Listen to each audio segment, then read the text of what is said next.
Les racines, vous savez que c'est un vrai problème.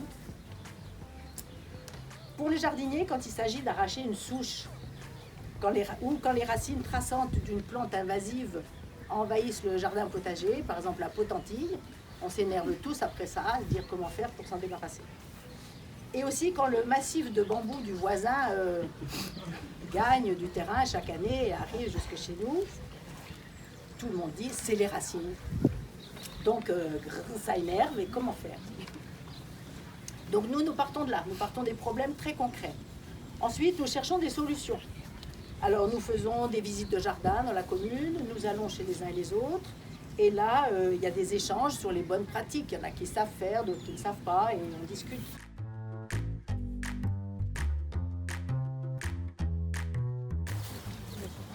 Il y a eu un boulot de fou de la part d'abord de la mairie parce qu'il a fallu les trouver, les amener, enfin bon. Et puis un travail aussi au Karcher de beaucoup des participants de ces ateliers. Il y a eu des grosses pierres, on a sorti, enfin pas moi mais Bernard, enfin Antoine, beaucoup d'autres ont sorti vraiment des très très grosses pierres qui étaient prisonnières des racines pour essayer voilà, de garder que l'essence même de la racine. Et que ça nous permette de voir vraiment la beauté de tout ça qu'on ne voit d'habitude pas.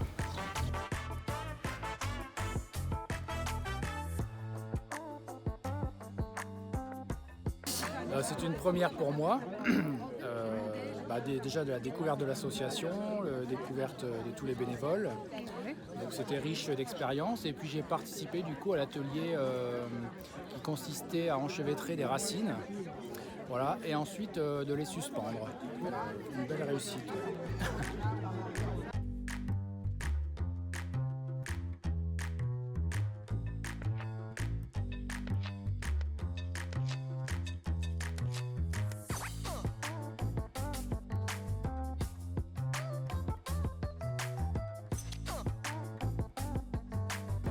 C'est que j'ai trouvé ça amusant parce qu'on faisait ça avec des fruits et puis c'était amusant parce que on devait souffler avec des pailles et puis ça faisait joli.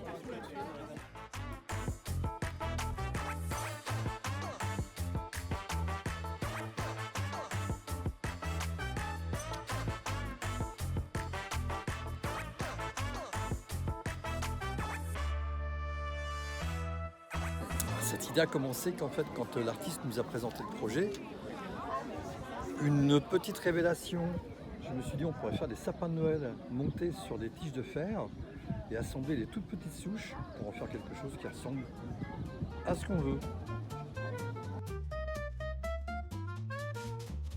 J'ai découvert des gens charmantissimes, tout le monde, si vous voulez, je suis là pour effectivement peut-être modestement donner quelques conseils, mais c'était pas intéressant que ça soit moi qui intervienne. Ce que je voulais, c'est que les participants de l'association disent ce qu'ils pensaient, donc chacun a été écouté, il y a eu des discussions, comment on place les choses, pourquoi la couleur.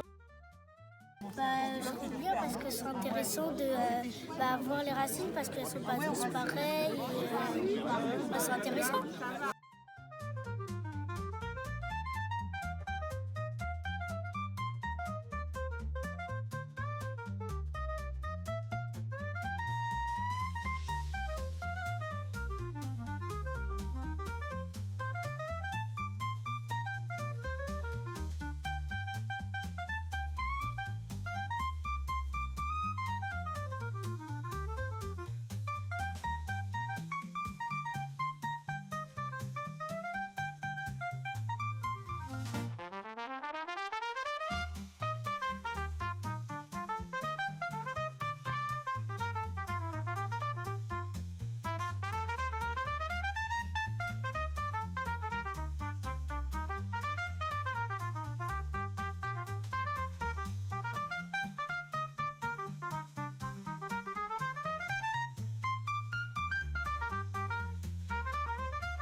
moi, ce que fait Chemin et Paysage, comme beaucoup d'autres associations, évidemment, j'adore.